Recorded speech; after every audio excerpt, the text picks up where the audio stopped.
Okay, so we're back at the Rely On Training Centre over in Liverpool. They've very kindly allowed us to come back and do some more video work with some new products. This video we're going to be looking at a new product which we call the drill winch. We have two different devices. We've got the DW3 and the DW2. And we're going to be going through the different applications and the different ways they can be used. But just as a starter, quickly show you the devices close up. So this is the first one. This is the DW3. Looks very much like a fairly normal ascending device. But on the back side, you can see we've got a drill interface. And we'll be using that later on. And then the other one is the DW2. This is a much more basic device. So we don't have the lever for controlling the lowering. What you need to do with this one is put the rope through the pigtails to create friction. But again, it's got the drill interface on the backside. And then the third important component, perhaps unsurprisingly, is a drill. So I've got my drill here. I've been using this drill, which is an Erbauer. This is a Screwfix special. It's about £170, so it's pretty affordable. Most important thing with the drills to use with these is the torque loading. This is 120 Newton meter torque loading, perfectly fine for what we've been using it for. I've been lifting and lowering 250 kilos with this without any problem.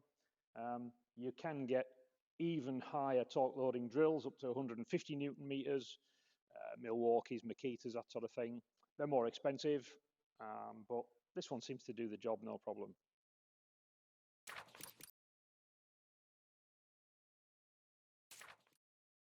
Okay, so let's have a look at the basic operation of the DW3. First thing to say is the opening side plate has a double lock. Push once, push twice to open it up. And now you can see the rope path through the wheel. And also, if you get in closely, you can see the V groove in the wheel, which is obviously the thing that creates all the grip. Worth noting at this point that this device only works with 10.5 and 11 mil industry rope. So let's close that down. We turn it around.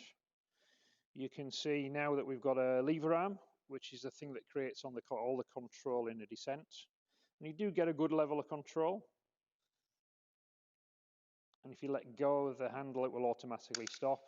There is no anti-panic with these devices. And then finally, with the drill interface, the device comes complete with 8mm hex keys. And we push it into the drill interface, and then we can do a lift.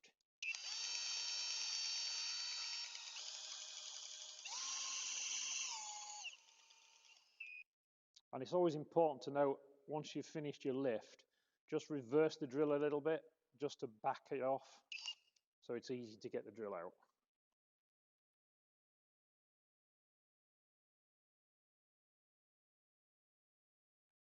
Okay, so let's have a look at the basic operation of the DW2. A couple of big differences with this one. The main one is the closure.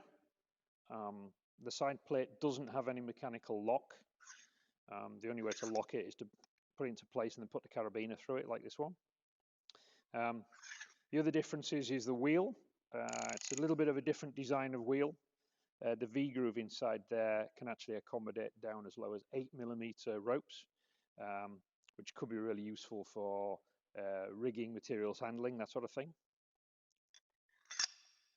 And of course, the other big difference with these is the controlled lowering. Now, on this one, this handle doesn't allow you to control a lower. It's effectively either on or off. So what you've got to do is put the rope through the pigtails to create some friction. And the more you wrap it around, the more friction you get, obviously. So if I now lift that handle up to completely disengage it, all right, now you can see that I'm controlling the lower with finger and thumb control. And then if I let go of that, it locks in place. So, and then the drill interface is the same. Same hex key as before. Big difference with this one is because it's geared slightly differently. this one runs counterclockwise, whereas the DW3 runs clockwise. So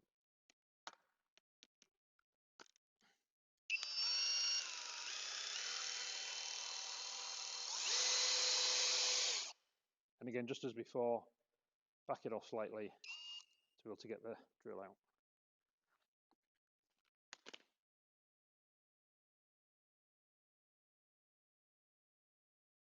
Okay, so let's have a look at the DW3 now in a vertical hauling application. Could be hauling up loads, confined space, could be maybe on a wind turbine, scaffolding, pretty much anything. The progress capture system within the device allows us you can manually haul, or we can use the drill to haul. We can even use a direct drill, a one-to-one system. Or we can set it up with mechanical advantage like we've got here on a 2-to-1. So we could mechanically haul, manually haul like this, and you can hear the ratchet. So you got that's the progress capture system working in there. And then just to lower it, use the lever handle to lower, and you can control the lowering with the handle or with your control hand.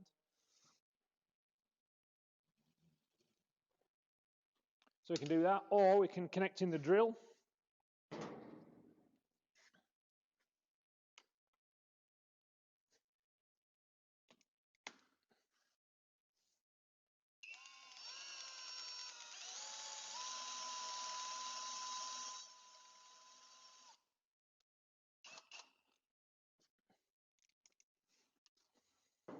And again, just lower under control.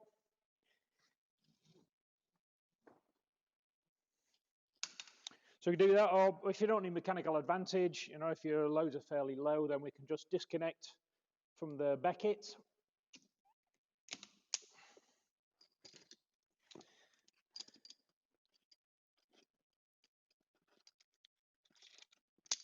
And then just connect directly into the lifting sling.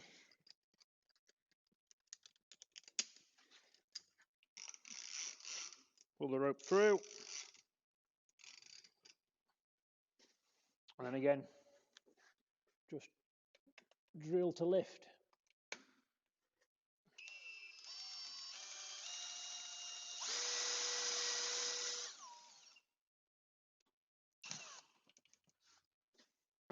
And again, just lower.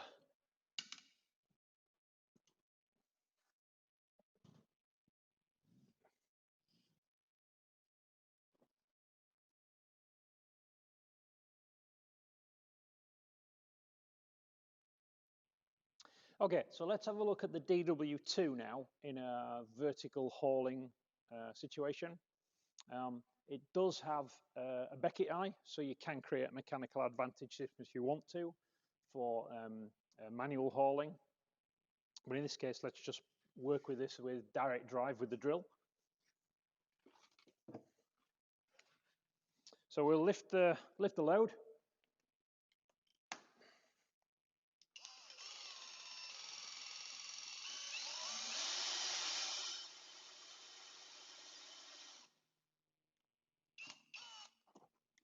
Okay. So now what we've got to do to lower the load, again, we've always got to put the rope through the pigtails.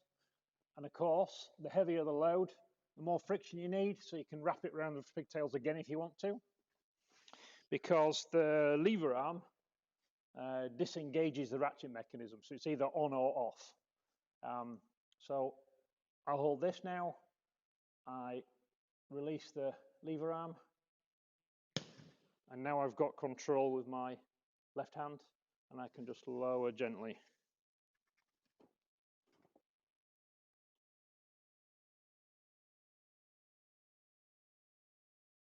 Okay, so let's have a look at the DW3 set up in a rescue type situation. We've got the DW3 attached onto a low anchor point, ropes running through a high deviation, and down to 2 rescue dummies, each weighing 70 kilos. The 140 kilos is well within the working load limit of the device, which is actually 250 kilos with 10.5 or 11 millimeter rope. So let's just put some tension into the system using the progress capture ratchet.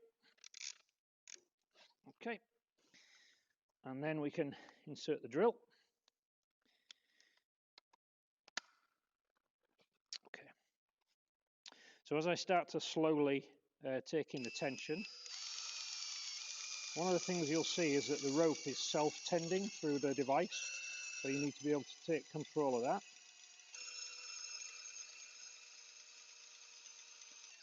And the other thing is that the drill is actually trying to twist quite a lot. So you can hold it with two hands, or we actually provide a tool tether with each with each device.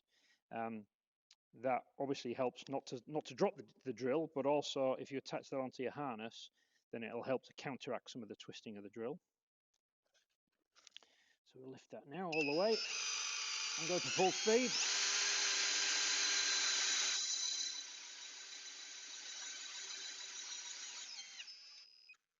Okay, we'll back off the drill a little bit. All right, and then to do the lower, we just got to release the lever, but obviously the best thing to do if we can is just put the rope back through another carabiner to create some extra friction in it.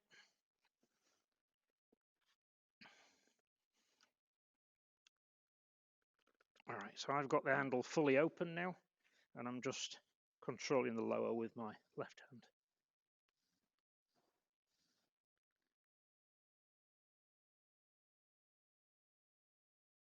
Okay, so let's have a look at using a DW2 now for lifting and lowering materials or goods, tools, that sort of thing.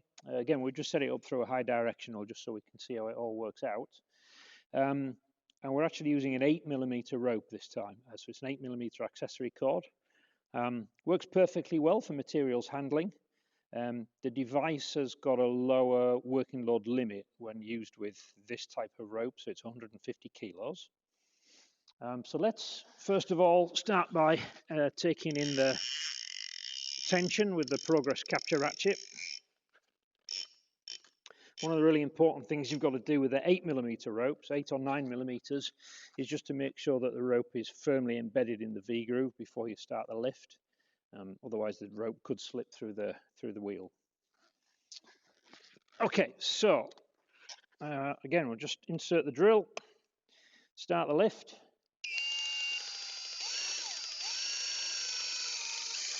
And we'll go full speed.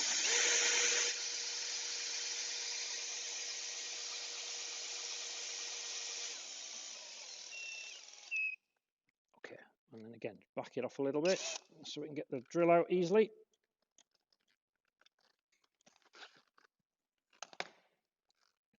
And then for the lower, again, really important to put the rope through the pigtails, because that's where we get the control. Let's put a pair of gloves on for this. And we've got the lever handle again, so we'll fully open it up to disengage the ratchet. Okay, and now the load is, I'm holding the load with my left hand, the control rope. Just lower it down.